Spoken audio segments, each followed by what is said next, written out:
Hello बच्चों, कैसे हैं आप लोग। तो एड अंकल में आपका स्वागत है। आज हम बात करेंगे आईआईटी जेम का बायोटेक्नोलॉजी वाला जो आपका सब्जेक्ट है उसके अंदर केमिस्ट्री पार्ट की, और उसमें जो रिवीजन समरी है उसके बारे में हम देखेंगे। ठीक है, तो मेरा नाम है विपिन शर्मा, मैं आपका केमिस्ट्री सब्जेक्ट का एक्सपर्ट हूँ। और हम देखेंगे आज कोई स्पेशल टॉपिक जो हम लेकर के देखते हैं उसमें किस तरह के पार्ट, क्वेश्चंस और थ्योरी क्या क्या रहती है उसके बारे में हम डिस्कशन एक एक करके करेंगे। ठीक है, चलिए तो स्टार्ट करते हैं। हम कौन सा टॉपिक आज हमारा रिवीजन का रहेगा वो हम देख लेते हैं। पहले तो सबसे पहले मैं आपको बता दूं कि आज हम जो डिस्कस करने वाले हैं वो टॉपिक है स्टीरियोकेमिस्ट्री, मतलब मेनली ये चैप्टर है। और इस चैप्टर के अंदर हम कुछ पर्टिकुलर टॉपिक्स की बात करेंगे जो कि आपके बायोटेक्नोलॉजी के अंदर केमिस्ट्री पार्ट में आते हैं। जैसे कि उसमें मैं आपको बता दूं, इसमें आरएस नोमेनक्लेचर के बारे में बहुत क्वेश्चंस होते हैं, और साथ ही साथ एक टॉपिक आपका इसमें है ऑप्टिकल एक्टिविटी और ऑप्टिकल इनएक्टिविटी। इस कॉन्सेप्ट पे आपको क्वेश्चंस देखने को मिलेंगे। ठीक है, चलिए तो एक्सपेक्टेड नंबर ऑफ क्वेश्चंस की बात करें तो जनरली एक एक ही रहता है ना, और रेयरली कभी दो आ जाए तो आरएस नोमेनक्लेचर से भी एक और ऑप्टिकली एक्टिविटी इनएक्टिविटी से भी एक। एक्सपेक्टेड मार्क्स की बात करें तो 1 और 2 मार्क्स के अंदर आपको आरएस नोमेनक्लेचर में क्वेश्चन देखने को मिलेगा, और ऑप्टिकल एक्टिविटी के अंदर भी आपको 1 या फिर 2 मार्क्स के अंदर आपको क्वेश्चन देखने को मिलेगा। डिफिकल्टी लेवल की बात करें तो इजी टू मॉडरेट लेवल के क्वेश्चन देखते हैं, दोनों में easy to moderate. Generally easy question ही देखने को मिलेंगे क्योंकि आपका बायोटेक्नोलॉजी तो उसके अंदर केमिस्ट्री पार्ट आपका जो रहेगा वो इजी रहेगा। ठीक है, और ठीक है अगर आएगा तो मॉडरेट लेवल पे क्वेश्चन आ जाए तो आ जाए। ठीक है, चलिए तो स्टार्ट करते हैं। हम सबसे पहले हम आरएस नोमेनक्लेचर देखेंगे, उसके बाद ऑप्टिकल एक्टिविटी की बात करेंगे। ठीक है, चलिए तो देखिए बच्चों, सबसे पहली बात तो ये कि आरएस नोमेनक्लेचर को सीखने के लिए आपको एटलीस्ट आपका जो प्रोजेक्शन वाला बेसिक है, जो 11 12th के अंदर आप पढ़ते हैं, मेनली 12th का पार्ट है, प्रोजेक्शन जो है फिशर प्रोजेक्शन और वेज डेस प्रोजेक्शन, वो आपको बहुत अच्छे से आना चाहिए। ठीक है, तो मैं ये एक्सपेक्ट करता हूं कि आपको ये आता होगा, बट फिर भी मैं आपको साथ के साथ यहाँ पे थोड़ा बहुत रिकॉल करवा दूंगा कि ये फिशर प्रोजेक्शन है, ये वेज डेस प्रोजेक्शन है, उसमें हम किस तरीके से देख सकते हैं। ठीक है, तो चलिए हम सबसे पहले बात करेंगे आर एस नोमेनक्लेचर की। ठीक है, अब देखिए पहले तो क्वेश्चन दिमाग में आ सकता है कि आरएस नोमेनक्लेचर हमको पढ़ना कहाँ होता है और इसका क्या इंपॉर्टेंस है। ठीक है, तो मैं आपको थोड़ा सा चीजें क्लियर कर दूं। देखो जैसे कि आपने कोई ये एक एटम बनाया, ठीक है, मान लेते हैं आपने कार्बन एटम की बात की। कार्बन एटम का 4 वैलेंसी आपको पता है, तो एक वैलेंसी, दूसरा वैलेंसी, तीसरा वैलेंसी, चौथा वैलेंसी। ठीक है, तो जब कार्बन की 4 वैलेंसी है तो इस तरह के कार्बन को हम बोलते हैं sp3 कार्बन। जैसा कि आप जानते हैं sp3 कार्बन, तो sp3 बोलने का क्या मीनिंग है, तो यहाँ पे सिग्मा बॉन्ड कितने आ रहे हैं, तो ये एक सिग्मा बॉन्ड, ये दूसरा सिग्मा बॉन्ड, ये तीसरा और ये चौथा। तो 4 सिग्मा बॉन्ड मतलब कि स्टेरिक नंबर आपका हो जाएगा 4। जब भी स्टेरिक नंबर 4 होगा तो यहां से आप डिफाइन करते हैं कि कार्बन का हाइब्रिडेशन कितना हो गया, sp। तो कोई भी कार्बन जिसका हाइब्रिडेशन sp3 है और यहाँ पे 4 डिफरेंट ग्रुप जुड़े हुए हैं वैलेंसी पे, A, B, C और D। तो जब sp3 कार्बन पे 4 डिफरेंट ग्रुप जुड़े हुए होंगे, 4 वैलेंसी उस पे, इस टाइप के कार्बन को बच्चों हम बोलते हैं कायरल कार्बन। क्या बोलते हैं, कायरल कार्बन। तो बेसिकली मैं बात इसकी इसलिए कर रहा हूं क्योंकि मैंने आपसे क्या बोला कि हमें देखना होगा कि इसका इंपॉर्टेंस क्या है, इसको कहां पढ़ा जाता है। तो जहां पे भी कार्बन कायरल होगा वहां पे आपको आरएस नोमेनक्लेचर की बात करनी होती है। ठीक है, तो चलिए अब हम 1 बाय 1 देखते हैं, 2 भागों में इसको। पहला है ना, 2 पार्ट में। पहला है आपका फिशर प्रोजेक्शन। फिशर प्रोजेक्शन के अंदर आप आरएस नोमेनक्लेचर की बात करते हैं, और दूसरा है आपका wedge dash projection. Fisher projection में आरएस नोमेनक्लेचर और वेज डैश प्रोजेक्शन में आरएस नोमेनक्लेचर। ठीक है, चलिए अगेन वही बात, तो फिशर प्रोजेक्शन के अंदर मुझे एक ऐसा कार्बन ड्रॉ करना होगा जिसके पास sp3 हाइब्रिडेशन है और 4 डिफरेंट ग्रुप जुड़े हुए हैं जिससे, ठीक है। और फिशर प्रोजेक्शन क्या होता है, तो फिशर प्रोजेक्शन बहुत सिंपल सा फॉर्म है। आप जब भी किसी कंपाउंड को ऐसे प्लस साइन की फॉर्म में शो करोगे तो क्या हो जाएगा आपका फिशर प्रोजेक्शन, ठीक है। इसमें जो ये बीच वाला जो सेंटर है, ये सेंटर आपका कार्बन को रिप्रेजेंट करता है, ठीक है।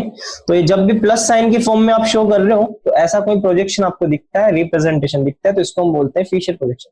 तो एक तो हमको इसमें आरएस नोमेनक्लेचर पढ़ना है, और एक होता है वेज डैश। वेज डैश का मतलब होता है, देखो वेज का मतलब होता है इस टाइप का सिंबल आपको दिख गया, तो ये होता है टुवार्ड्स द व्यूअर। जैसे मैं यहाँ बैठा हुआ हूं और मैं यहां से देख रहा हूं, तो कोई ग्रुप अगर वेज पे रखा हुआ आपको दिख जाए तो आप समझ जाना वेज का मतलब वो हमारी तरफ है, मतलब हमारी तरफ की जो ऑब्जर्वर है उसकी तरफ है। मैं यहाँ बैठा हुआ हूं तो मेरी तरफ है, तो टुवार्ड्स द व्यूअर, इसको मैं लिखूंगा टुवार्ड्स द व्यूअर। देखो मैं एक चीज आपको फिर क्लियर कर दूंगा, रिवीजन पर्पस से तो बातें जो भी चल रही है वो रिवीजन पर्पस से चलेंगी। तो आपको मतलब आपका जो बेसिक है at least Fisher projection, wedge dash projection, इनके बारे में चीजें मैं एक्सपेक्ट कर रहा हूं कि आपको आती होंगी, ठीक है। और फिर भी मैं आपको थोड़ा बहुत हेल्प कर देता हूं कि यार वेज डैश और फिशर क्या है, तो उसके बाद आगे की बातें हम कंटिन्यू कर सकते हैं। चलिए, तो वेज, एक वेज की फॉर्म में होगा एक ग्रुप, तो टुवार्ड्स द व्यूअर, और एक ग्रुप वेज डैश के अंदर डैश पे होगा, इसको हम डैश बोलते हैं। इसको हम बोलते हैं away from the viewer, away from the viewer, ठीक है। तो मतलब जैसे कि मैं यहां बैठा हूं तो मुझसे दूर कोई ग्रुप जा रहा होगा, ठीक है। अब देखिए इसको रिप्रेजेंट कैसे करते हैं, तो देखिए एक ग्रुप वेज पे आ गया, एक ग्रुप डैश पे आ गया, और यहां बीच में कार्बन, और बाकी दो ग्रुप ऐसे सॉलिड लाइन में, मतलब कि ये जो दो लाइन बनाई है इन दोनों में से कोई भी वेज पे नहीं है और कोई भी डैश पे नहीं है, ठीक है। और ए जिस पोजीशन पे है वो वेज वाला है, बी जिस पे है वो डैश वाला है, सी जिस पे है वो ना तो वेज है और ना ही डैश है, इसी टाइप से डी जिस पे है वो भी ना तो वेज है और ना ही डैश है। तो इस टाइप के रिप्रेजेंटेशन को हम क्या बोलते हैं, वेज डैश। मतलब कि कोई एक ग्रुप वेज पे होना चाहिए, कोई एक ग्रुप डैश पे होना चाहिए, और बाकी दो ग्रुप जो होंगे वो ना तो वेज पे होंगे और ना ही डैश पे।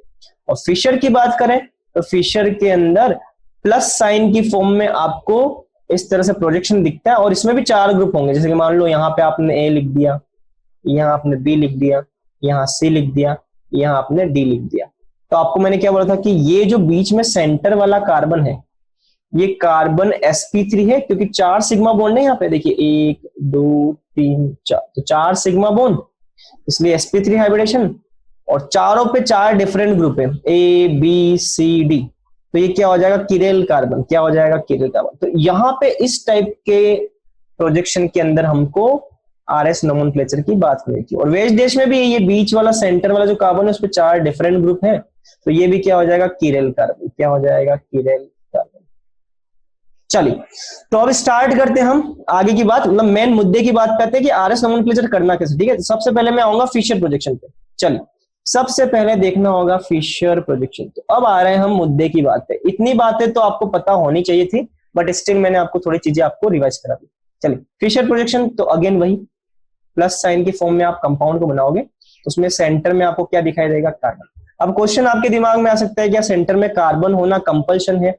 हाँ, जनरली हम ऑर्गेनिक केमिस्ट्री के अंदर कार्बन हाइड्रोजन के बारे में स्टडी करते हैं, तो कार्बन को लेकर के, कार्बन को टारगेट करके हम बातें करते हैं। तो ये बीच में कार्बन आ गया, और मान लेते हैं यहाँ पे हम एबीसीडी की जगह जगह अब हम कोई रियल ग्रुप लगा लेते हैं। रियल ग्रुप मतलब कि हम कोई ग्रुप लगा ही लेते हैं। जैसे मान लो यहाँ पे क्लोरीन आ गया, यहाँ पे जैसे मान लो फ्लोरीन आ गया, यहाँ जैसे मान लो हाइड्रोजन आ गया, और यहाँ फॉर एग्जांपल जैसे मान लो OH आ गया, ठीक है। तो अब इस फिशर प्रोजेक्शन के अंदर मुझे आरएस नोमेनक्लेचर करना है, ठीक है। अब देखिए आरएस नोमेनक्लेचर कैसे करेंगे इसमें, तो बहुत सिंपल सा तरीका है। देखिए, सबसे पहले तो आपको बच्चों यहाँ पे 4 जो डिफरेंट ग्रुप है उनका प्रायोरिटी डिसाइड करना होगा। सबसे पहला काम, फर्स्ट पॉइंट, डिसाइड करो चारों का प्रायोरिटी क्या है। अब प्रायोरिटी डिसाइड कैसे करोगे, तो higher atomic number gets higher priority. देखो सिंपल सी बात है, जिसका एटॉमिक नंबर 80 मतलब कि एटॉमिक नंबर, तो जिसका एटॉमिक नंबर हाईएस्ट होगा, 4 ग्रुप हैं उनमें जिसका एटॉमिक नंबर हाईएस्ट होगा, हायर होगा, उसको आप हायर प्रायोरिटी देंगे। और हायर प्रायोरिटी से भी मीनिंग क्लियर होना चाहिए। हायर प्रायोरिटी मतलब कि मैं प्रायोरिटी किस सेंस में दूंगा, मैं नंबर दूंगा, किसी को 1 दूंगा, किसी को 2 दूंगा, किसी को 3 नंबर दूंगा और किसी को 4 दूंगा। तो हायर प्रायोरिटी का मतलब कोई 4 भी समझ सकता है, और एक बंदा है वो हायर प्रायोरिटी को 1 से भी समझ सकता है। तो ध्यान रखना हायर प्रायोरिटी मतलब कि हमारा यहाँ पे 1 से होगा, ठीक है, 4 से नहीं होगा।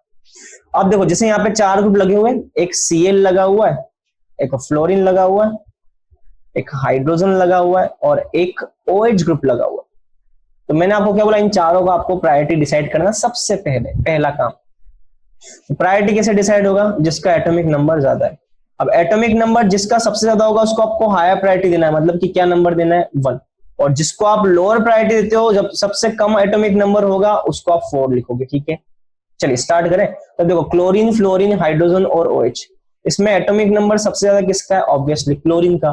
तो क्लोरीन को आप क्या लिखेंगे, 1, सबसे हाईएस्ट प्रायोरिटी। फिर उसके बाद किसका आता है, फ्लोरीन का, तो फ्लोरीन को आप क्या लिखेंगे, 2, सेकंड प्रायोरिटी। फिर उसके बाद में क्या आता है, ऑक्सीजन। OH का आप ऑब्वियसली फर्स्ट लेटर काउंट करेंगे, मतलब फर्स्ट लेटर में क्या आ रहा है, ऑक्सीजन एटम आ रहा है, तो ये ऑक्सीजन को ही काउंट करेंगे, है ना। अब इसमें भी कंफ्यूजन हो सकता है कि सर यहाँ पे तो 2 एटम है, कौन सा, तो यहाँ पे आप हाइड्रोजन सेकंड वाला काउंट ना करें, कार्बन से जो डायरेक्ट कनेक्टेड है वो कौन सा है, ऑक्सीजन है। और नीचे की तरफ आपने हाइड्रोजन लिखा है, ऑब्वियसली 4th प्रायोरिटी आएगा क्योंकि लिस्ट। तो अब देखिए प्रायोरिटी डिसाइड हो गया, ठीक है। अब सेकंड काम आपको क्या करना है, आपको फर्स्ट से सेकंड प्रायोरिटी वाले ग्रुप की तरफ जाना है, ठीक है। फर्स्ट से सेकंड प्रायोरिटी वाले ग्रुप की तरफ जाना है। जैसे कि यहाँ पे मैंने फर्स्ट और सेकंड प्रायोरिटी की मैंने बात की, तो चलिए मैं काम करता हूँ, मैं थोड़ा सा इंक चेंज कर लेता हूँ।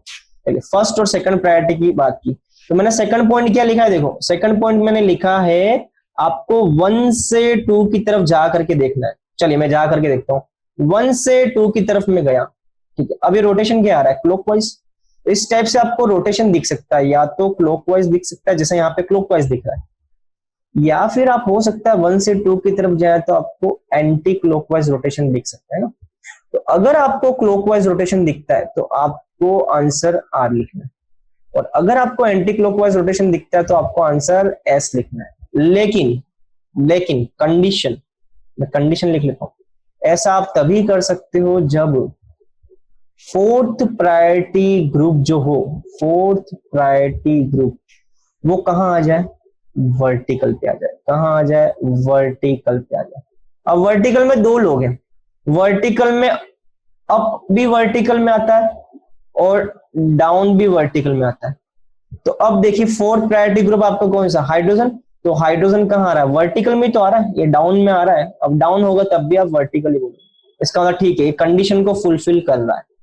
लेकिन अगर मान लो 4th प्रायोरिटी ग्रुप वर्टिकल पे ना होता, और 4th priority group in case 4th priority group horizontal पे होता, तो क्या करते, तो 1 से 2 की तरफ रोटेशन किया आपने, और आपका रोटेशन सपोज क्लॉकवाइज है, तो क्लॉकवाइज का मैंने आपको क्या सिखाया, R होना चाहिए। तो आप यहां पहली बार R लिखोगे, लेकिन उसको चेंज करके आप S कर दोगे, क्योंकि कंडीशन अब क्या है, 4th ग्रुप कहां आ रहा है, हॉरिजॉन्टल पे। कहने का मतलब अगर आपका आंसर R बन रहा है तो आप उसको रिवर्स करके S कर दो, क्योंकि 4th ग्रुप हॉरिजॉन्टल पे। और आपने एंटी क्लॉकवाइज अचीव किया, तो आपका आंसर क्या बनना चाहिए था, S। लेकिन आप इसको चेंज करके R कर दो, क्योंकि कंडीशन हमने मेंशन कर दी है। तो 4th ग्रुप कहां आ रहा है, 4th ग्रुप आपका किस पे आ रहा है, 4th ग्रुप आपका हॉरिजॉन्टल पे आ रहा है, ठीक है। तो ये हॉरिजॉन्टल वाली बात आपको ध्यान रखना, और वर्टिकल हो तब आपको क्या करना वो आपको ध्यान रखना। चलिए तो फिर हम इस एग्जाम्पल पे आते हैं। तो देखिए इस एग्जाम्पल में, ये जो एग्जाम्पल मैंने लिखा है, इस एग्जाम्पल के अंदर आप 1 से 2 की तरफ गए, तो 1 से 2 की तरफ गए तो क्या आ रहा है, क्लॉकवाइज। क्या आ रहा है, चलो क्लॉकवाइज रोटेशन। क्लॉकवाइज मतलब कि आंसर R होना चाहिए, तो R का आप R ही रखोगे, क्यों, क्योंकि 4th ग्रुप कहां आ रहा है, वर्टिकल पे। अप पे नहीं है लेकिन डाउन पे तो है, तो डाउन भी अपने आप में वर्टिकल। इसका मतलब इसका नोमेनक्लेचर क्या हो जाएगा, R हो जाएगा। इस तरीके से आपको क्वेश्चन, ठीक है। तो ये तो था आपका फिशर के अंदर, ठीक है। अब बात करते हैं हम फिशर के बाद आगे वेज डिश में, ठीक है। वेज डिश में अब क्या करना, चलिए वेज डिश में अब क्या करना समझा देते हैं आपको। चलिए अब सेकंड पार्ट आता है वेज डिश, ठीक है। वेज डिश में कैसे करना, तो मैंने आपको सबसे पहले क्या बताया था, वेज डिश का मतलब पता होना चाहिए कि 4 ग्रुप में से बीच में सेंटर में तो आप कार्बन दे रखा होगा आपको, और 4 ग्रुप ऐसे लगे हुए, 4 ग्रुप में से एक ग्रुप वेज पे होगा। अब हम यहाँ पे कोई रियल ग्रुप ले लेते हैं जो एग्जिस्ट करता है, मतलब यहाँ पे हमने क्लोरीन लिख लिया, यहाँ पे आपने हाइड्रोजन लिख लिया, यहाँ पे आपने सपोज करो OH लिख लिया, और यहाँ पे आपने फ्लोरीन लिख लिया। तो ये वेज डिश प्रोजेक्शन के अंदर आपको RS नोमेनक्लेचर पढ़ना, ठीक है। चलिए अगेन यहाँ पे भी सेम काम, जहां पर डिफरेंस आएगा वहां पे मैं बता दूंगा। पहले प्रायोरिटी डिसाइड करो, first step priority, first step priority है ना, सीक्वेंस कभी चेंज नहीं होगा। फर्स्ट स्टेप प्रायोरिटी, वहां पे भी हमने फर्स्ट स्टेप में प्रायोरिटी डिसाइड किया था। प्रायोरिटी के लिए वही बात, एटॉमिक नंबर जिसका ज्यादा होगा उसको प्रायोरिटी ज्यादा देना है, और ज्यादा प्रायोरिटी का मतलब सबसे हाईएस्ट जिसका प्रायोरिटी होगा उसको 1 लिखेंगे, उसके बाद वाले को 2, उसके बाद वाले को 3, और उसके बाद वाले को 4। चलो स्टार्ट करते हैं। तो क्लोरीन को हम क्या लिखेंगे, चलो क्लोरीन को हम लिखेंगे, एक काम करता हूं मैं थोड़ा सा कलर चेंज कर लेता हूं ताकि आप क्लियर हो गया। चलिए क्लोरीन को हम क्या लिखेंगे 1, क्योंकि उसका एटॉमिक नंबर सबसे हाईएस्ट। फ्लोरीन को हम क्या लिखेंगे 2, क्योंकि क्लोरीन के बाद में आता है। OH के अंदर मैंने आपको क्या एक्सप्लेन किया था, 2 एटम है, ऑक्सीजन है और हाइड्रोजन, लेकिन कार्बन से ऑक्सीजन लगा हुआ तो ऑक्सीजन का एटॉमिक नंबर, और यहाँ पे हाइड्रोजन है तो हाइड्रोजन का एटॉमिक नंबर सबसे कम तो 4। चलिए डिसाइड हो गया, चलिए भैया डिसाइड हो गया। अब क्या करना है देखो, अब सेकंड पॉइंट पे आते हैं। सेकंड पॉइंट पे अगेन यहाँ पे सेकंड पॉइंट सेम वही फॉलो करना है जो कि आपने वहां फॉलो किया था। चलिए सेकंड पॉइंट यहाँ क्या फॉलो करना है मैं आपको बता देता हूँ, जस्ट मिनट। चलिए चलिए सेकंड पॉइंट क्या फॉलो करना है मैं बताता हूँ। अगेन वही बात कि 1 से 2 ग्रुप की तरफ आप गए, 1 प्रायोरिटी वाले ग्रुप से 2 प्रायोरिटी वाले ग्रुप की तरफ आप गए, तो आपका रोटेशन इन केस क्लॉकवाइज आ रहा है तो आपको क्या लिखना है, नोमेनक्लेचर R लिखना है, ठीक है। और इन केस आपका एंटी क्लॉकवाइज आ रहा है तो आपको क्या लिखना है, S लिखना है, ठीक है। तो ये बात आपको ध्यान रखनी है, ठीक है। ये दोनों बातें लेकिन कब अप्लाई करनी है, अब यहां पे भी कंडीशन है, जैसे वहां पे क्या कंडीशन थी, वहां पे अगर हॉरिजॉन्टल पे 4th ग्रुप होता है और आपका 1 to 2 जाने पे रोटेशन क्लॉकवाइज आता है तो आप R का R ही रखते हो, और एंटी क्लॉकवाइज आता है तो S का S ही रखते हो। कब होता है वो, जब वो वर्टिकल पे आता है ग्रुप, है ना, ठीक है। तो वहां पे ऐसा करते हो। अब यहाँ पे कंडीशन क्या है, यहाँ पे कंडीशन ये कि 4th ग्रुप, यहाँ पे भी अगेन 4th ग्रुप कहाँ होना चाहिए, 4th ग्रुप डैश पे होना चाहिए, डैश पे होना चाहिए ना। कंडीशन 4th ग्रुप ना, कंडीशन ये है कि 4th ग्रुप आपका डैश पे होना चाहिए। मैंने यहाँ पे लिख दिया, हिंट की फॉर्म में लिखा है 4th ग्रुप किस पे होना चाहिए, डैश पे। तब जाकर के आप 1 से 2 की तरफ गए और क्लॉकवाइज आया तो R का R रहेगा, S का S। अदरवाइज 4th ग्रुप अगर आपने वेज पे देखा है अगर, तो आपको ये सारी कंडीशन रिवर्स करनी है, जैसे कि वहां पे हमने फिशर के अंदर भी रिवर्स किया था। फिशर में हमने रिवर्स क्या किया था, फिशर में हमने 4th ग्रुप को हॉरिजॉन्टल पे रखा था। तो अगर 4th ग्रुप हॉरिजॉन्टल पे रखा, मतलब कि एक कंडीशन मानी थी 4th ग्रुप अगर हॉरिजॉन्टल पे तो जो भी आंसर उसका रिवर्स, तो यहाँ पे वही करना है। यहाँ पे 4th ग्रुप अगर वेज पे आ गया तो आपका आंसर 1 से 2 जाने पे अगर क्लॉकवाइज है, और क्लॉकवाइज को एज यू नो आप क्या लिखते हैं, R लिखते हैं, तो आपको R लिखना चाहिए था, लेकिन इसको चेंज करके S कर दो। और अगर ये एंटी क्लॉकवाइज है तो आपको S लिखना चाहिए था, लेकिन इसको चेंज करके आप R कर दो। कब, जब 4th ग्रुप वेज पे। चलिए स्टार्ट करें, तो चलिए अब इस एग्जांपल को देखते हैं। देखिए 1 से 2 की तरफ जाना। अब देखिए यहाँ पे एक थोड़ा सा एक्स्ट्रा एफर्ट आपको और लगाना है। आपको कहाँ जाना है, 1 से 2 की तरफ। तो देखिए अब थोड़ा सा ट्रिकी है यहाँ पे, है ना। देखो आपने यहाँ पे 1 ग्रुप लिखा हुआ, ये 1 ग्रुप है, ठीक है भैया, ये 1 ग्रुप। और नीचे यहाँ कहीं नहीं, चलो ये ट्रिकी नहीं है, ट्रिकी वाला एग्जाम्पल मैं अभी आपको लेकर के बताऊंगा। चलिए तो 1 से, ये तो सीधा एग्जाम्पल हो गया, 1 से 2 की तरफ गए तो ये रोटेशन क्या आ रहा है यहाँ पे, 1 से 2 की तरफ गए एंटी क्लॉकवाइज। एंटी क्लॉकवाइज मतलब कि नीचे क्या लिखा है आपको, एंटी क्लॉकवाइज मतलब कि एस होना चाहिए, लेकिन कब, जब फोर्थ ग्रुप कहाँ आ जाए, डैश पे आ जाए। फोर्थ ग्रुप डैश पे भी है और 1 से 2 की तरफ गए तो एंटी क्लॉकवाइज आ रहा है, मतलब कि एस का आपको ऐसे ही रखना। ठीक है, तो कोई चीज मिस हो रही हो तो आप अपने इस लेक्चर को पीछे की तरफ ले जा करके फिर एक बार इसको सुन सकते हैं, ठीक है, इस रिकॉर्डिंग को। चलिए चलिए, तो एंटी क्लॉकवाइज तो एस, इसका मतलब इस कंपाउंड का नोमेनक्लेचर क्या हो जाएगा, एस। चलिए अब मैं थोड़ा सा ट्रिकी वाला पार्ट लेता हूं, है ना, जो मैंने बोल दिया था कि यार एक ट्रिकी हो जाएगा यहाँ पे ना, वो ट्रिकी वाला ये एग्जांपल नहीं, मैं थोड़ा ट्रिकी लेता हूँ। देखिए यहां पे मैंने रख दिया सपोज Cl, यहां मैंने रख दिया सपोज हाइड्रोजन, अभी मैंने इन दोनों की पोजीशन चेंज नहीं की, ठीक है।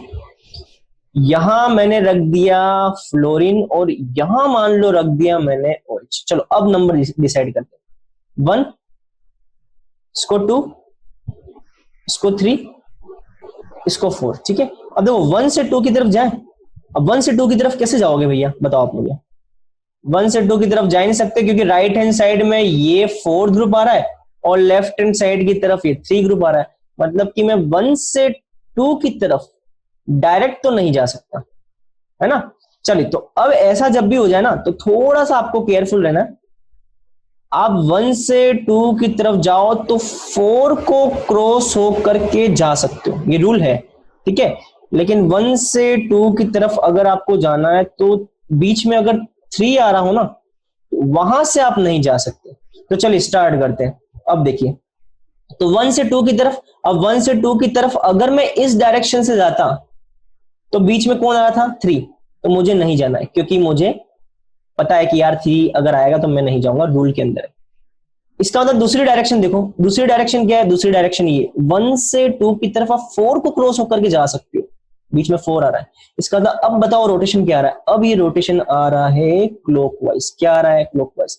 और क्लॉकवाइज आ रहा है तो आंसर आर होता है। आपको यहाँ पे आर का आर ही रखना है, क्यों, क्योंकि आपको मैंने क्या बताया, फोर्थ ग्रुप कहां आ जाएगा, फोर्थ ग्रुप कहां दे रखा है, डैश पे दे रखा है। इसका मतलब यहाँ पे आंसर क्या हो जाएगा, यहाँ आंसर आर हो जाएगा। इस टाइप से आपको एक क्वेश्चंस करना है, ठीक है। चलिए, तो ये बात हो गई वेज डैश के अंदर, ठीक है। चलिए अब थोड़ा सा हम एक एक्स्ट्रा एग्जांपल लेकर के चलते हैं, ठीक है। एक्स्ट्रा एग्जांपल क्या, चलिए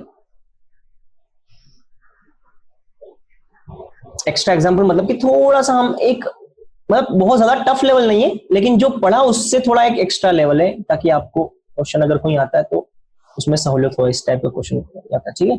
चलिए अब जैसे मान लीजिए यहाँ पे आपने फॉर एग्जांपल यहाँ आपने Cl लिख दिया, यहाँ आपने फ्लोरीन लिख दिया, यहाँ पे आपने हाइड्रोजन लिख दिया, यहाँ पे आपने क्लोरीन लिख लिया, यहाँ पे आपने फ्लोरीन लिख लिया, यहाँ पे आपने हाइड्रोजन, ठीक है। अब देखिए यहाँ पे ये एक कार्बन और यहाँ पे दूसरा, 2 कार्बन आ रहे हैं, अब 2 किरिल कार्बन। अब इस कार्बन पे क्लोरीन आ रहा है, फ्लोरीन आ रहा है, हाइड्रोजन आ रहा है और नीचे वाला ये पूरा ग्रुप डिफरेंट आ रहा है। देखो मैं इसको ड्रॉ कर रहा हूँ, ठीक है। मैं काम करता हूं, मैं इसको फर्स्ट कार्बन लिख लेता हूं, इसको सेकंड कार्बन। ये दोनों ही कार्बन क्या है, किरल कार्बन है, ठीक है। कैसे किरल कार्बन है, तो देखो फर्स्ट कार्बन मैंने इसको लिख लिया, फर्स्ट में ऊपर की तरफ क्या आ रहा है, Cl, राइट हैंड साइड में क्या आ रहा है, फ्लोरीन, लेफ्ट हैंड साइड में फर्स्ट कार्बन पे क्या आ रहा है, हाइड्रोजन, और नीचे की तरफ आऊंगा तो सेकंड नंबर का कार्बन है। और सेकंड नंबर के कार्बन पे क्या क्या लगा हुआ, देखो सेकंड नंबर के कार्बन पे क्लोरीन लगा हुआ है, फ्लोरीन लगा हुआ है और हाइड्रोजन। अब मैंने ऐसा क्यों किया, मैंने इस कंपाउंड को इस तरह से क्यों ब्रेक किया है ना, मतलब इस तरह से क्यों दिखाया, क्योंकि मैं दोनों कार्बन को अलग अलग फोकस करना चाहता हूं, ठीक है। अगर मैं इसी डायग्राम में सारी बातें लिखूंगा ना तो गचड़ पचड़ हो जाएगा, मतलब कि रायता फैल जाएगा। तो मैं दोनों कार्बन को सेपरेट लिख रहा हूं। देखो फर्स्ट कार्बन को मैंने ऐसे लिख लिया, और चलो अब नीचे वाले सेकंड कार्बन को लिखते हैं। तो देखो ये सेकंड कार्बन, सेकंड कार्बन में नीचे क्या आ रहा है, फ्लोरीन, राइट में क्लोरीन, लेफ्ट में हाइड्रोजन, और ऊपर की तरफ यहाँ पे फर्स्ट कार्बन है। इस फर्स्ट कार्बन पे क्या क्या लगा हुआ, देखो इस पे फ्लोरीन लगा हुआ है, इस पे क्लोरीन लगा हुआ है, इस पे हाइड्रोजन लगा हुआ है। इस टाइप से आप दोनों कार्बन को सेपरेट कर दे तो नोमेनक्लेचर करना अब हमारे लिए इजी हो जाएगा, ठीक है। चलिए तो अब क्या है, अब हम देखते हैं अगेन वही बात, दोनों का नोमेनक्लेचर करना है, फर्स्ट कार्बन का भी आरएस नोमेनक्लेचर करना है और सेकंड कार्बन का भी हमको आरएस नोमेनक्लेचर करना है। चलो सबसे पहले फर्स्ट पे आते हैं, ठीक है। चलिए कॉन्सेप्ट वही रहेंगे, चेंज नहीं होंगे। सबसे पहला क्या, प्रायोरिटी डिसाइड करना है। मैं फर्स्ट कार्बन पे फोकस कर रहा हूं, अभी फर्स्ट पे आना है। प्रायोरिटी कैसे डिसाइड करेंगे, तो ठीक है मैं पेंसिल चेंज कर लेता हूँ एक बार। चलिए तब तक आप सोच लीजिए कि क्या होना चाहिए। तो पेंसिल चेंज नहीं हुई है, मैं पेंसिल चेंज कर लेता हूँ। चलिए थोड़ा डार्क कलर। चलिए तो क्लोरीन को फर्स्ट, फ्लोरीन को सेकंड, एटॉमिक नंबर उसके बाद आता है। देन उसके बाद कार्बन आता है, तो ये कार्बन को थर्ड और हाइड्रोजन को फोर्थ। तो चलिए 1 से 2 की तरफ गए, बहुत बढ़िया। 1 से 2 की तरफ गए तो अब देखिए क्या आ रहा है, 1 से 2 की तरफ गए क्लॉकवाइज। क्या आ रहा है क्लॉकवाइज, क्लॉकवाइज मतलब कि आंसर आर होना चाहिए। लेकिन अब यहां देखिए फोर्थ ग्रुप हॉरिजॉन्टल पे, क्या है फोर्थ ग्रुप हॉरिजॉन्टल। तो अगर फोर्थ ग्रुप हॉरिजॉन्टल पे है, फोर्थ ग्रुप हॉरिजॉन्टल पे है, तो आप आर को चेंज करके क्या लिखेंगे एस, मतलब कि यहां ये फर्स्ट कार्बन का नोमेनक्लेचर एस हो जाएगा। चलो अब सेकंड पे आते हैं, ठीक है सेकंड पे आते हैं। चलिए सेकंड कार्बन पे आते हैं, ये रहा सेकंड कार्बन। अब सेकंड कार्बन में देखिए क्या होगा, क्लोरीन को अगेन 1, फ्लोरीन को 2, कार्बन को 3 और हाइड्रोजन को 4। अगेन नोटिस कीजिए यहाँ पे फोर्थ ग्रुप हॉरिजॉन्टल पे, ठीक है। तो जो भी आंसर आएगा उसको आपको चेंज करना होगा। तो 1 से आप 2 की तरफ गए तो ये क्या आ रहा है क्लॉकवाइज। क्या आ रहा है क्लॉकवाइज, क्लॉकवाइज मतलब कि आर होना चाहिए था, लेकिन आर को चेंज करके आप एस लिखेंगे क्योंकि फोर्थ ग्रुप हॉरिजॉन्टल पे है, ठीक है। तो ये सारी बातें हैं इसके अंदर जो आपको ध्यान रखनी है, ठीक है। चलिए तो यहाँ पे मैं लिख लेता हूँ इसका नोमेनक्लेचर, सेकंड कार्बन का नोमेनक्लेचर लिख लेता हूँ। तो आंसर क्या आ गया यहाँ पे, एस आंसर आ गया, ठीक है। चलिए अब देखिए एक दो चीजें मैं और क्लियर कर दूं। ये कंपाउंड आपको दे रखा है। चलिए ग्रुप हम हटा देते हैं, हम इसको बहुत सिंप्लीफाई करते हैं और सिंप्लीफाई, ग्रुप ग्रुप एक बार हटा देते हैं, ठीक है। चलिए इसको और सिंप्लीफाई करते हैं, ठीक है। अब जो मैंने ऊपर काम किया है ना, मान लो उसमें कुछ ऐसा हो जाए कि यहां ये ऊपर वाला कार्बन आर है इन केस, और नीचे वाला अगर एस हो जाता, जैसे कि अभी आपको क्या दिख रहा है, ऊपर भी एस दिख रहा है नीचे भी एस दिख रहा है। लेकिन मान लो इनकेस ऐसा होता कि ऊपर वाला आर हो जाता और नीचे वाला एस होता, या फिर नीचे वाला आर हो जाता और ऊपर वाला एस हो जाता, ऐसा अगर कंडीशन होता तो इस टाइप के कंपाउंड को मीजो कहा जाता है। क्या कहा जाता है बच्चों, मीजो, ठीक है। अब यहाँ पे क्या है, थोड़ा सा मैं और कंडीशन बताता हूं। ये तभी हो सकता है जब जब देखो यहां ऊपर वाले कार्बन पे क्लोरीन, फ्लोरीन और हाइड्रोजन जो 3 ग्रुप आ रहे हैं, और नीचे वाले कार्बन पे भी क्लोरीन, फ्लोरीन और हाइड्रोजन ये 3 ग्रुप आ रहे हैं, क्या हो सिमिलर। कहने का मतलब यहां पे अगर आपने ए रखा है, बी रखा है और यहां आपने सी रखा है, तो नीचे की तरफ भी यहाँ पे ए बी सी। अब इनका सीक्वेंस कुछ भी हो उससे फर्क नहीं पड़ता, मतलब कि ए सी की जगह आ जाए, सी बी की जगह आ जाए, उससे आपको टेंशन नहीं लेना है। बस ये नोमेनक्लेचर अगर आपको आर और एस हो जाए और ऊपर वाले ग्रुप 3 ग्रुप और नीचे वाले 3 ग्रुप अगर सिमिलर हैं, ऐसे कंपाउंड को मेसो कहते हैं, ठीक है। ठीक है, तो ये बात आपको ध्यान रखनी, ठीक है। चलिए मैं आपको बता देता हूँ इसमें थोड़ा सा और अच्छे से एक्सप्लेन करके, एग्जाम्पल लेके मैं आपको बताता हूँ। जैसे कि मान लीजिए ये Cl लिखा आपने, ये फ्लोरीन लिखा, ये हाइड्रोजन है ना, यहाँ मैंने हाइड्रोजन लिखा, यहाँ Cl लिखा, यहाँ फ्लोरीन, ठीक है। चलिए तो अगेन वही बात, ये फर्स्ट कार्बन, ये सेकंड कार्बन। तो अब हमें देखना है कि क्या ये मेसो है या नहीं, क्वेश्चन आता है। तो मेसो के लिए मैंने क्या बोला कि किसी भी एक किरल कार्बन का कॉन्फ़िगरेशन R और दूसरे किरल कार्बन का S होना चाहिए। इसके साथ ही ऊपर फर्स्ट कार्बन पे लगे हुए 3 ग्रुप जो हैं वो वही होने चाहिए जो कि नीचे वाले कार्बन पे लगे हुए 3 ग्रुप है, तब ये क्या कहलाएगा, मेसो। चलिए तो अब ये तो समझ में आ रहा है कि फर्स्ट कार्बन पे लगे हुए 3 ग्रुप और सेकंड कार्बन पे लगे हुए 3 ग्रुप ये सिमिलर है, ये तो समझ में आ रहा है, ठीक है। लेकिन अब हमको चेक केवल ये करना है कि एक का आर और दूसरे कार्बन का एस है या नहीं। चाहे ऊपर का आर हो चाहे नीचे का आर हो, उससे फर्क नहीं पड़ता, लेकिन अगर किसी एक का आर हो गया तो दूसरे का एस होना चाहिए, ठीक है।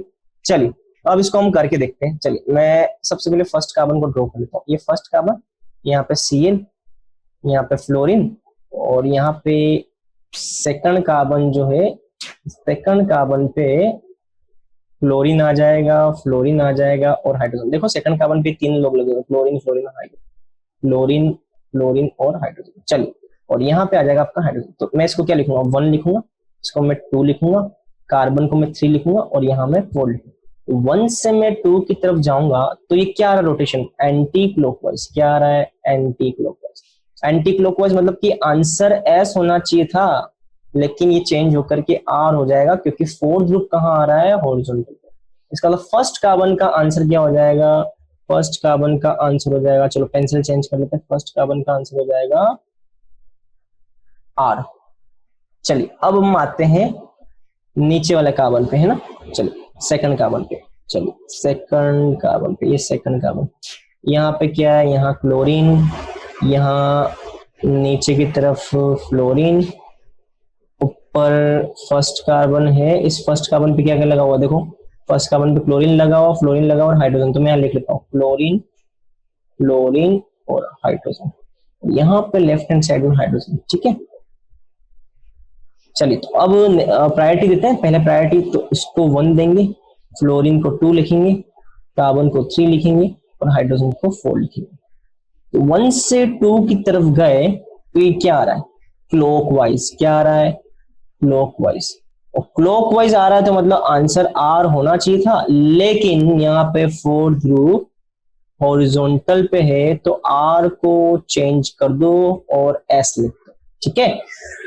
तो इसका मतलब आप देखिए, इसका मतलब यहाँ पे सेकंड कार्बन का आंसर क्या आ गया, एस। तो अब देखिए, अब मैंने आपको क्या बात बोली थी, क्या ये मीजो है या नहीं। तो मैंने आपसे क्या बोला था, मेजो के अंदर एक किरेल कार्बन अगर आर वाला है तो दूसरा क्या हो जाए, एस वाला। तो यहाँ पे ऐसा ही तो हो रहा है, नीचे वाला एस है तो ऊपर वाला आर हो गया, मतलब कि ये कंपाउंड में क्या बोल सकता हूँ, मीजो बोल सकता हूँ। और साथ ही साथ ग्रुप भी सिमिलर देखने दोनों कार्बन पे, फर्स्ट कार्बन पे क्लोरीन, फ्लोरीन और हाइड्रोजन थे, और नीचे भी क्लोरीन, फ्लोरीन और हाइड्रोजन। इसका मतलब ये क्या हो जाएगा, मीजो। इस टाइप से आपको क्वेश्चंस अटेम्प्ट करने, ठीक है। चलिए, मैं एक और चीज समझाता हूं मैं आपको यहाँ पे। चलिए, अब यहाँ पे एक कॉन्सेप्ट और आ सकता है, जैसे कि मैंने आपको बताया था ना। एक सेकंड में मैं आपको एक दो चीजें और बताता हूँ मुझे, क्योंकि यहाँ पे थोड़ी सी एक दो चीजें आपको एक्सप्लेन करनी होंगी। चलिए, अब हम देखते हैं इसी के साथ में ऑप्टिकल एक्टिविटी का एक पार्ट भी देख लेते हैं, ठीक है। चलिए, इसको मैं एक बार यहाँ से हटा देता हूँ ताकि हमारे पास स्पेस हो जाए, ठीक है। चलिए, अब हम देख लेते हैं यहाँ पे हमारा नेक्स्ट कॉन्सेप्ट जो है ऑप्टिकल एक्टिविटी का, वो देख लेते हैं। चलिए, यहाँ पे आ जाएगा ऑप्टिकल एक्टिविटी, ठीक है। अब देखो, ऑप्टिकल एक्टिविटी के लिए यार देखो बहुत सिंपल सी चीज है, एक स्टेटमेंट आपको ध्यान रखना है। अगर वो स्टेटमेंट अगर आपको ध्यान रह जाए तो आप इजीली क्वेश्चन कर सकते, ठीक है। आपको बस ये देखना है कि कंपाउंड में कायरल कार्बन, सीसी मतलब कायरल कार्बन कितने। अगर एक किरल कार्बन है तो कंपाउंड डेफिनेटली ऑप्टिकली एक्टिव होगा। मैं आपको सीधा ट्रिक बता रहा हूं, डायरेक्ट कंपाउंड सीधा ऑप्टिकली एक्टिव होगा अगर एक किरल कार्बन है। लेकिन कंपाउंड के अंदर 2 किरल कार्बन है, CC2, ठीक है। तो अब आपको यहां पे चेक करना होगा क्या, कंपाउंड के पास POS और COS प्रेजेंट है या एब्सेंट, ठीक है। अब POS COS क्या है उसको मैं आपको थोड़ा बता देता हूं, ठीक है। एब्सेंट प्रेजेंट है या एब्सेंट, ठीक है। अब इसको भी हम थोड़ा देख लेते हैं। देखो, तो अगर किरल कार्बन 2 हैं और आपको POS COS में चेक करना भी सिखाऊंगा, बताऊंगा मैं आपको POS COS कैसे देखते हैं, ठीक है, ठीक है ना। तो देखो, अगर POS COS दोनों एब्सेंट है, दोनों, बोथ है ना, बोथ में आप ब्रैकेट में लिखना बोथ, अगर दोनों ही एब्सेंट है, एक कंपाउंड जिसमें किरल कार्बन एक से ज्यादा है, 2 है या मान लो 3 है, चलो 2 के आगे 3 कर दिए, 4 कर दिए, है ना। एक कंपाउंड जिसमें किरल कार्बन एक है तो डेफिनेटली ऑप्टिकली एक्टिव होगा, आप उसको ऑप्टिकली एक्टिव कर लो, आंख बंद करके कर लो। लेकिन एक कंपाउंड है जिसमें किरल कार्बन 2, 3, 4 मतलब कि एक से ज्यादा है, तो आपको उसमें POS COS चेक करना होगा। अब ये POS COS क्या है वो मैं अभी आपको थोड़ी देर में बताऊंगा। अगर ये POS COS दोनों एब्सेंट है तो कंपाउंड को आप ऑप्टिकली एक्टिव बोल दो। लेकिन अगर दोनों में से एक भी प्रेजेंट है तो आप कंपाउंड को ऑप्टिकली इनएक्टिव बोल दो, ठीक है। चलिए, तो याद रखना ये बात, अगर ओनली वन भी प्रेजेंट है, मैं यहां लिख लेता हूं ओनली पीओएस और सीओएस ये प्रेजेंट हो, दोनों में से कोई एक भी प्रेजेंट हो, कंपाउंड क्या हो जाएगा, ऑप्टिकली इनएक्टिव। ठीक है, अब क्वेश्चन दिमाग में आ रहा है कि यार ये पीओएस सीओएस क्या है, इतनी बात तो आपको समझ में आ गई होगी। अगर पीओएस सीओएस, फिर रिपीट कर रहा हूं, दोनों, ये क्योंकि बहुत इंपॉर्टेंट कॉन्सेप्ट है, अगर ये दोनों ही एब्सेंट है तो ऑप्टिकली एक्टिव, लेकिन अगर दोनों में से एक भी प्रेजेंट है, जैसे लिखा है ना ओनली पीओएस और सीओएस प्रेजेंट, तो ऑप्टिकली इनएक्टिव हो जाएगा। ठीक है, अब आते हैं थोड़ा सा पीओएस क्या है और सीओएस क्या है। ठीक है, चलिए पीओएस क्या मैं बता देता हूं। देखिए, जैसे कि मैंने कंपाउंड बनाया, जो कंपाउंड मैंने ड्रॉ किया था ना, ये देखिए ये वाला कंपाउंड, इसी को मैं यहाँ पे समझा देता हूँ, अभी आपको बहुत अच्छे से क्लियर हो जाएगा। तो यहाँ पे आपने फ्लोरीन लिखा, यहाँ हाइड्रोजन, बस मैंने ग्रुप को इधर उधर कर दिया, उससे फर्क नहीं पड़ता, बस हमें कॉन्सेप्ट पे ध्यान देना है। देखो हाइड्रोजन फ्लोरीन, ग्रुप्स मैंने सेम लगा दिया। अब देखिए, पीओएस का मतलब होता है प्लेन ऑफ सिमेट्री। क्या होता है, प्लेन ऑफ सिमेट्री, मतलब कि कंपाउंड के अंदर एक ऐसा प्लेन जो कि उसको दो इक्वल हाफ में डिवाइड कर दे। ठीक है, अब देखिए जैसे कंपाउंड दे रखा, आपको कंपाउंड मैंने ड्रॉ करके दिया। ठीक है, अब इस कंपाउंड के अंदर मैं पीओएस चेक कर रहा हूं, आइडेंटिफाई कर रहा हूं। मैंने क्या बोला, पीओएस का मतलब एक इमेजिनरी प्लेन, इमेजिनरी प्लेन जो कंपाउंड को टू इक्वल हाफ में डिवाइड कर दे। याद रखना, ये टू इक्वल हाफ में डिवाइड कर दे। ठीक है, जैसे कि आपको अगर मैं बोलूं कि ह्यूमन बॉडी जो है, आप ह्यूमन बॉडी को टू इक्वल हाफ में डिवाइड करो, तो आप डिवाइड कर सकते हो। हाँ, एक्सटर्नली वो डिवाइड हो जाएगा, इंटरनली डिवाइड नहीं होगा। एक्सटर्नली ह्यूमन बॉडी जो है, आप एक्सटर्नली क्या बोलोगे कि एक हाथ इधर है, अब मैं बीच में अपनी बॉडी को अगर कट करूं, मैंने यहां से कट करना स्टार्ट किया, तो एक तरफ एक हाथ हो जाएगा, दूसरी तरफ दूसरा हाथ हो जाएगा, मतलब कि मेरी बॉडी के दोनों हाफ जो है वो इक्वल हाफ हो जाएंगे। तो मैंने बीच में एक इमेजिनरी प्लेन ले लिया, वो इमेजिनरी प्लेन लेफ्ट वाले हाफ को और राइट वाले हाफ को इक्वल कर देगा, बट एक्सटर्नली। लेकिन अगर आप इंटरनली देखेंगे तो इंटरनली एक तरफ हार्ट है और दूसरी तरफ हार्ट नहीं है, तो इंटरनली इक्वल नहीं होंगे, बट एक्सटर्नली आप देख करके बोल सकते हो कि हाँ यार पीओएस प्रेजेंट है, एक्सटर्नली पीओएस प्रेजेंट है। ठीक है, तो यहाँ पे हमको वही काम करना है। देखो इस कंपाउंड में मैंने अगर यहाँ पे एक प्लेन रख दिया, देखिए यहाँ पे एक प्लेन रख दिया, एक इमेजिनरी प्लेन रख दिया, ये इमेजिनरी प्लेन रख दिया। ठीक है, तो अब देखिए ये ऊपर वाला जो हाफ है, ये हाफ, और नीचे वाला जो हाफ है, ये देखिए, ये दोनों इक्वल हैं और साथ ही साथ इक्वल है। तो देखो फ्लोरीन के सामने फ्लोरीन आ रहा है, क्लोरीन के सामने क्लोरीन आ रहा है, और हाइड्रोजन के सामने हाइड्रोजन आ रहा है। मतलब कि आपने एक इमेजिनरी प्लेन मान लिया, उस इमेजिनरी प्लेन के ऊपर वाला हाफ और नीचे वाला हाफ दोनों इक्वल हो गए, और थोड़ा सा एक कंडीशन आप और आगे चेक कर लो, दोनों एक दूसरे की मिरर इमेज भी हो। क्या हो, मिरर इमेज। जैसे कि मैंने अभी आपको क्या बोला, मेरे बॉडी को आप यहां से इक्वल हाफ में डिवाइड कर दो, मतलब कि यहाँ पे एक इमेजिनरी प्लेन रख लो, तो ये वाला हाफ जो होगा लेफ्ट हैंड साइड वाला, वो राइट हैंड साइड वाले हाफ के मिरर इमेज होगा, दोनों एक दूसरे की क्या होंगे, मिरर इमेज, है ना। तो यहाँ पे वही हो रहा है कि यहाँ पे ये जो आपने मैं आपको बताता हूँ, ये जो आपने ये प्लेन बनाया, ठीक है, ये प्लेन बनाया, ये पीओएस का काम कर रहा है। क्यों, क्योंकि ये वो प्लेन है जो कि ऊपर वाले हाफ को, इस हाफ को और नीचे वाले हाफ को, दोनों को इक्वल हाफ बना रहा है, और ऊपर वाला हाफ और नीचे वाला हाफ ये दोनों एक दूसरे की क्या है, मिरर इमेज। क्या है, मिरर इमेज। इसका मतलब यहाँ पे पीओएस क्या है, प्रेजेंट।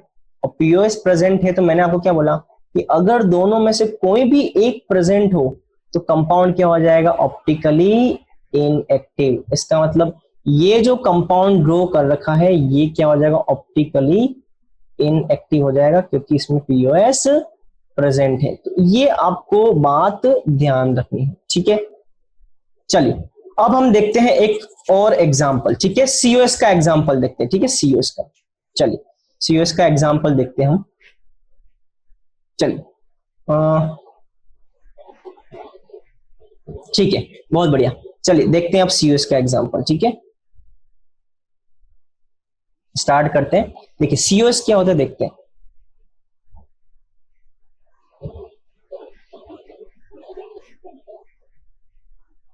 ये मैंने यहाँ ग्रुप रख दिया, यहाँ पे ग्रुप रख दिया, और मैंने यहाँ पे ग्रुप रख दिया, यहाँ पे ग्रुप रख दिया। ठीक है, अब देखिए सीओएस का मतलब क्या, सीओएस का मतलब ये होता है सेंटर ऑफ सिमेट्री। क्या होता है? Centre of symmetry. मैं इसको सही कर लेता हूं, सेंटर ऑफ सिमेट्री। चलिए ठीक है, बहुत बढ़िया। तो यहाँ हाइड्रोजन थोड़ा सा ग्रुप मैंने ऊपर नीचे कर दिए थे। चलिए, तो सीओएस का मतलब क्या होता है? Centre of symmetry. अब हमको देखना है सीओएस क्या होता है। ठीक है, तो सेंटर ऑफ सिमेट्री, और पीओएस मतलब प्लेन ऑफ सिमेट्री। ठीक है, अब ये सेंटर ऑफ सिमेट्री क्या, इसको समझते हैं। देखो, सेंटर ऑफ सिमेट्री का क्या मतलब है कि आप इस मॉलिक्यूल के बिल्कुल ठीक सेंटर में, इस मॉलिक्यूल के ठीक सेंटर में एक पॉइंट इमेजिन करो। ये एक पॉइंट बना दिया मैंने ठीक सेंटर में। ठीक है, ये पॉइंट बना दिया। इस पॉइंट के एक तरफ जाओ, आप एक तरफ जाओ, यहां पे ये हाइड्रोजन लाई कर रहा है, और उतनी डिस्टेंस पे इस पॉइंट से आप अपोजिट डायरेक्शन में जाओ, तो वहां पे भी क्या लाई कर रहा है? हाइड्रोजन लाई कर रहा है।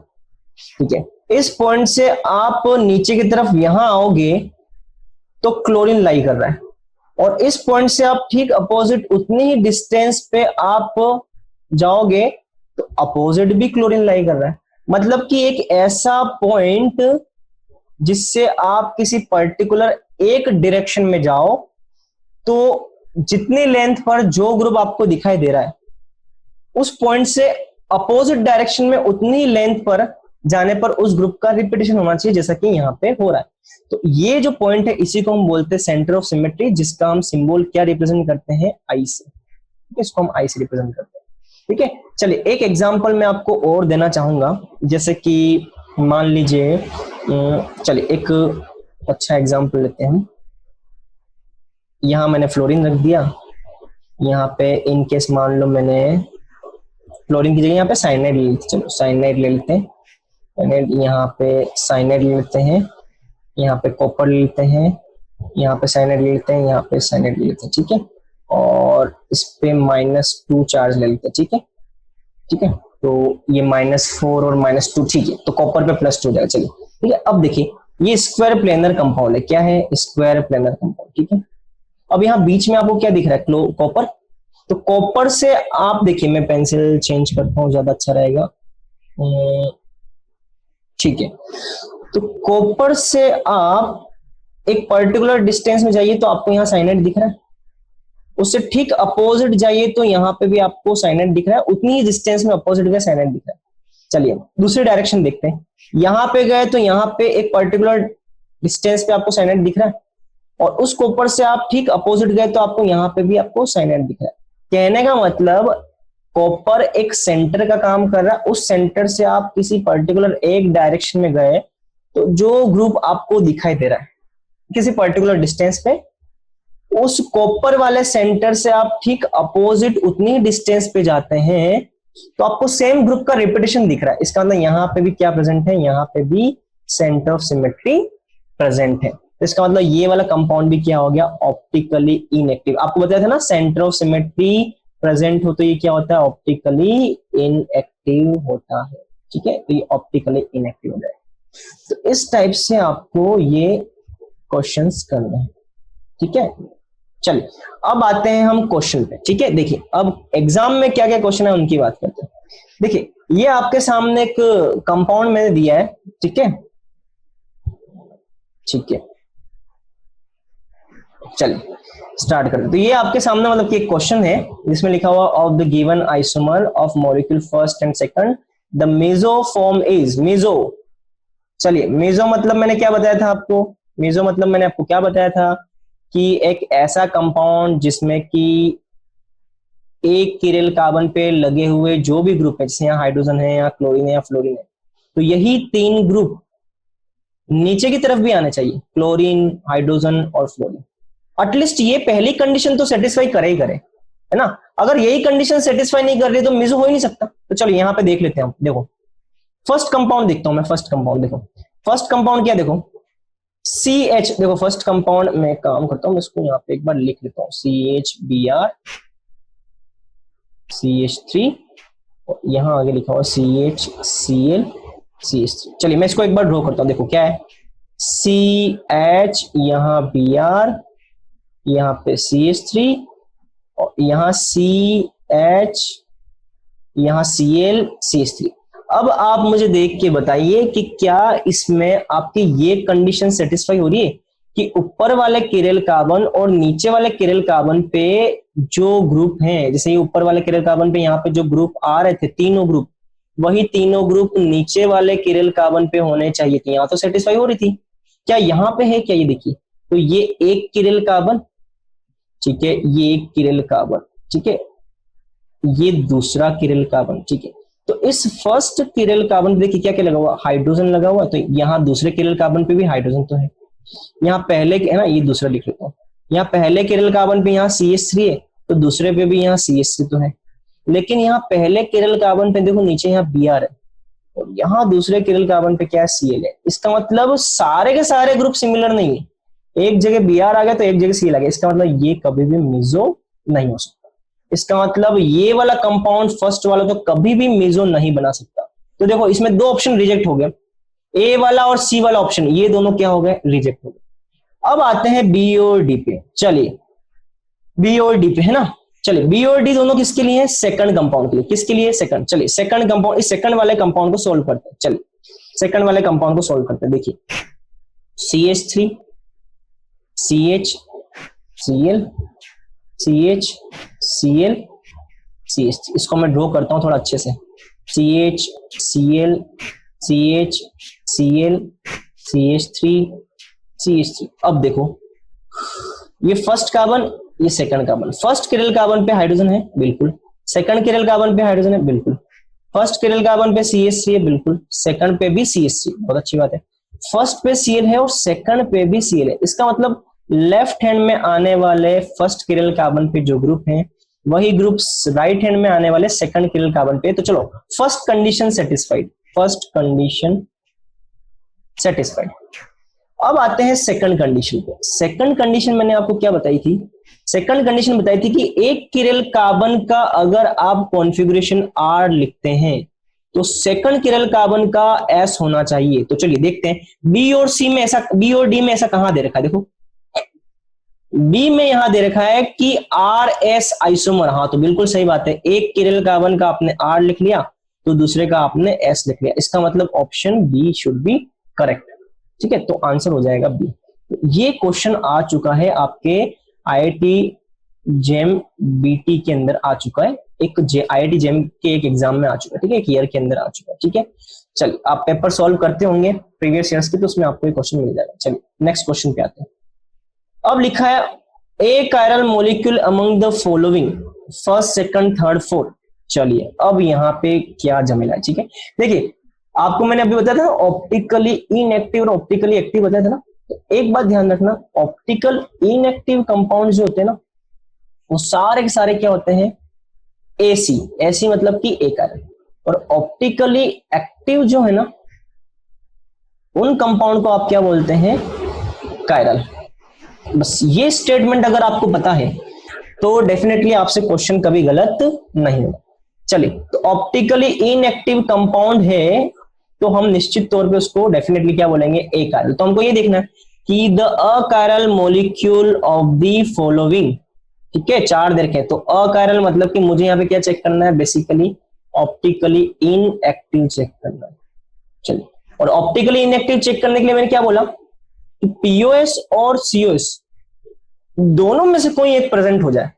अगर दोनों में से कोई एक प्रेजेंट हो गया तो कंपाउंड डेफिनेटली ऑप्टिकली क्या हो जाएगा, इनएक्टिव। क्या हो जाएगा, इनएक्टिव। चलो फर्स्ट कंपाउंड पे आते हैं। फर्स्ट CO2H, यहां पे OH, यहां पे OH और यहाँ पे हो जाएगा CO2H। चलिए अब देखो, अब इस कंपाउंड के अंदर हो सकता है अभी आपको चीजें इतनी क्लियर शायद ना हो रही हो, ठीक है, लेकिन मैं इस कंपाउंड को अभी थोड़ा सिंप्लीफाई करता हूं, ठीक है, अभी आपको दिखने लग जाएगा। देखो मैं काम करता हूं, ये फर्स्ट कार्बन लिख रहा हूं, ये सेकंड, फर्स्ट और सेकंड के बीच में देखो क्या है, सिग्मा बॉन्ड। क्या है, सिग्मा बॉन्ड। सिग्मा बॉन्ड में रोटेशन होता है, ये तो आपको पता होगा ना, कार्बन कार्बन सिग्मा बॉन्ड में देखो यार, ऐसा है कि थोड़ा एलिमेंट्री नॉलेज तो होना ही चाहिए ना, तो थोड़ी बहुत बातें तो आपको पता होनी चाहिए। तो फर्स्ट और सेकंड के बीच में क्या है, सिग्मा बॉन्ड। तो सिग्मा बॉन्ड में क्या हो रहा है, रोटेशन, और रोटेशन होता है बेसिकली, सिग्मा बॉन्ड हमेशा रोटेट कर, जैसे सिग्मा बॉन्ड रोटेट करेगा ना, तो या तो फर्स्ट वाले कार्बन को आप घुमा दो या सेकंड वाले कार्बन को आप घुमा दो। तो जैसे मान लो मैंने फर्स्ट वाले को कांस्टेंट रखा है, तो फर्स्ट वाले को कांस्टेंट रखा, तो ग्रुप जैसे दे रखे हैं वैसे के वैसे मैंने लिख दिए, ठीक है, चलो ये लिख दिए। और मैंने जब कार्बन 1 और 2 के बीच में सिग्मा बॉन्ड को रोटेट किया, तो अभी सेकंड वाला जो है कार्बन वो घूम जाएगा, घूम जाएगा मतलब कि जो यहाँ पे घूमने पे क्या होता है, रोटेट होने पे क्या होता है, जो यहाँ पे डैश पे था, जैसे कि OH यहाँ डैश पे था, तो रोटेट करने पे 180 डिग्री रोटेट कर जाएगा, मतलब कि वो वेज में आ जाएगा, तो ये वेज में यहाँ आ जाएगा, तो ये वेज में यहाँ आ गया। और जो COOH यहाँ था वो यहाँ पीछे की तरफ चला जाएगा, यहाँ COOH यहाँ चला जाएगा। तो अब देखिए, अब इस कंपाउंड को हम सॉल्व करते हैं, ठीक है। तो देखिए ये COOH, इसके ठीक सामने यहाँ COOH दे रखा है। तो अब मुझे देखना POS COS दोनों में से कोई भी एक प्रेजेंट है या नहीं। POS का मतलब मैंने क्या बताया था, POS का मतलब मैंने बताया था कि एक इमेजिनरी प्लेन जो कि इस कंपाउंड को दो इक्वल हाफ में डिवाइड करे। तो मैंने एक बीच में इमेजिनरी प्लेन बना दिया, ये इमेजिनरी प्लेन इस पूरे कंपाउंड को दो इक्वल हाफ में डिवाइड कर रहा है। मतलब कि देखो यहाँ पे इस प्लेन के सामने यहाँ COOH आ रहा है, तो इसके ठीक सामने राइट हैंड साइड में भी COOH आ रहा है, नीचे की तरफ OH आ रहा है, तो यहाँ नीचे की तरफ इसके ठीक सामने OH आ रहा है। मतलब कि ये क्या है, एक दूसरे की मिरर इमेज, मतलब कि ये मिरर इमेज है दोनों, राइट हैंड साइड और लेफ्ट हैंड साइड, मतलब कि ये POS प्रेजेंट है। और POS प्रेजेंट है मतलब कि कंपाउंड क्या हो जाएगा, ऑप्टिकली इनएक्टिव हो जाएगा। क्या हो जाएगा, ऑप्टिकली इनएक्टिव। तो ये इसका मतलब ऑप्टिकली इनएक्टिव हो गया। चलो ऑप्टिकली इनएक्टिव। अब बात करते हैं सेकंड की, ठीक है। सेकंड कंपाउंड देखिए, सेकंड कंपाउंड क्या है, COOH OH, और मैं क्या कर रहा हूं, मैं इस सिग्मा बॉन्ड को रोटेट कर रहा हूं। देखो रोटेट करूंगा तो अब चीजें ज्यादा क्लियर होंगी। जैसे रोटेट करूंगा, ये जो OH वेज पे दे रखा है, वेज वाला किस पे आ जाएगा, रोटेट करने पे डैश पे, ये डैश पे आ गया। और जो यहाँ वाला COOH हो बेसिकली यहाँ चला जाएगा, तो ये COOH आपने यहाँ लिख दिया।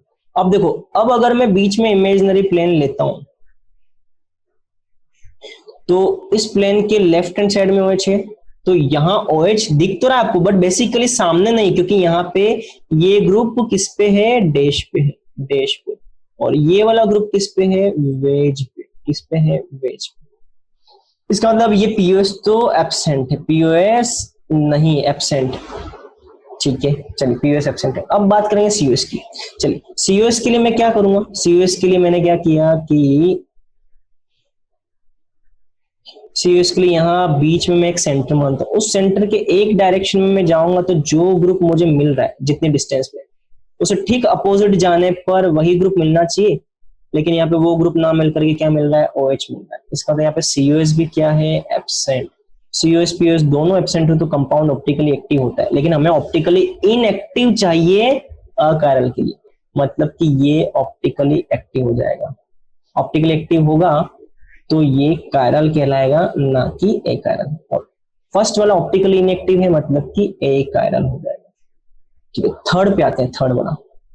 थर्ड वाले में देखो, थर्ड वाले में अगर मैं एक प्लेन बनाता हूँ, ये POS प्लेन बना दिया, POS बना दिया, तो अगर COOH यहाँ दे रखा है, तो यहाँ पे पहली बात COOH है नहीं, PH, इसका मतलब यहाँ पे POS नहीं हो सकता। चलिए COS की बात करते हैं, COS कैसे देखेंगे, देखिए मैंने बीच में एक सेंटर कंसीडर किया, एक डायरेक्शन में गया तो COOH आ रहा था, दूसरी डायरेक्शन में गया तो COOH नहीं है, मतलब यहाँ पे COS भी नहीं, POS नहीं, COS नहीं। मतलब कि क्या हो जाएगा, ऑप्टिकली एक्टिव, और ऑप्टिकली एक्टिव है तो ये क्या हो जाएगा, कायरल। क्या हो जाएगा, कायरल। चलो अब आते हैं लास्ट फोर्थ, ठीक है, फोर्थ। अब देखिए फोर्थ में क्या करना है, मैंने एक यहाँ पे प्लेन कंसिडर कर लिया, ये प्लेन देखिए, अगर मैं यहाँ प्लेन रखता हूँ तो देखो यहाँ पे CH2 है तो इसके सामने यहाँ पे CH2, यहाँ CH2 है तो ये सामने CH2 है, यहाँ पे CH3 तो इसके सामने यहाँ पे CH3, और ये OH तो इस प्लेन के अंदर ही आ रहा है, इसका मतलब यहाँ पे POS क्या है, प्रेजेंट। और हम तो ये चाहते थे दोनों में से कोई भी एक क्या हो जाए, प्रेजेंट। तो POS यहाँ प्रेजेंट है, इसका मतलब ये क्या हो जाएगा, ऑप्टिकली इनएक्टिव हो जाएगा। क्या हो जाएगा, ऑप्टिकली इनएक्टिव हो जाएगा। और ऑप्टिकली इनएक्टिव होगा तो ऑप्टिकली इनएक्टिव को आप क्या बोलते हो, एकायरल। क्या बोलते हैं, एक मतलब कि देखो फर्स्ट ऑप्टिकली इनएक्टिव और फोर्थ ऑप्टिकली इनएक्टिव, मतलब कि फर्स्ट और फोर्थ एक कार्बन हो जाएंगे, तो आंसर क्या आएगा, आंसर यहाँ आ जाएगा 1 और 4। तो ये हो जाएगा इसका सॉल्यूशन। ठीक है, चलिए अब बात करते हैं आगे की लास्ट क्वेश्चन। ठीक है, which one of the following compound is simplest alkane that is optically active. अब ऑप्टिकली एक्टिव के लिए मैंने आपको क्या बताया था कि या तो एक किरल कार्बन चेक कर लो या चेक करो एक से ज्यादा ज्यादा किरल कार्बन तो नहीं। चलो अगर एक किरल कार्बन है तो डेफिनेटली वो ऑप्टिकली एक्टिव होगा ही होगा। ठीक है, तो पहले तो हमको ये देखना है कि ऑप्टिकली एक्टिव है या नहीं, और दूसरा सिंपलेस्ट एल्केन देखना। देखो पहले तो जो सिंपलेस्ट एल्केन है उसको फाइंड आउट कर लो। सी वाला सिंपलेस्ट एल्केन नहीं है क्योंकि यहाँ पे क्लोरीन आ रहा है, तो एल्केन नहीं है। डी होगा सिंपलेस्ट एल्केन, डी एल्केन होगा, बी एल्केन होगा और ए एल्केन होगा। अब सिंपलेस्ट एल्केन में भी हमें देखना है कि जिसका मॉलिक्यूलर वेट सबसे कम हो। तो देखो यहाँ पे carbon carbon carbon carbon carbon carbon carbon carbon, तो 1 2 3 4 5 6 7 8 8 कार्बन है। तो सिंपलेस्ट एल्केन है या नहीं ये भी चेक करते हैं। यहाँ 1 2 3 4 5 6 7 8, ये भी 8 कार्बन है, मतलब कि बी और डी में कॉम्पिटिशन है। और ए देखे तो 1 कार्बन 2 कार्बन, सी 3 carbon 4 carbon 5 carbon 6 carbon 7 carbon, यहाँ 7 कार्बन, तो ये सिंपलेस्ट एल्केन हो गया। सिंपलेस्ट एल्केन तो है ये, साथ ही साथ हमको चेक करना है कि ऑप्टिकली एक्टिव है या नहीं। तो देखो यहाँ पे किरल कार्बन है क्या, हाँ बिल्कुल यहाँ पे किरल कार्बन है क्योंकि यहाँ पे हाइड्रोजन भी है।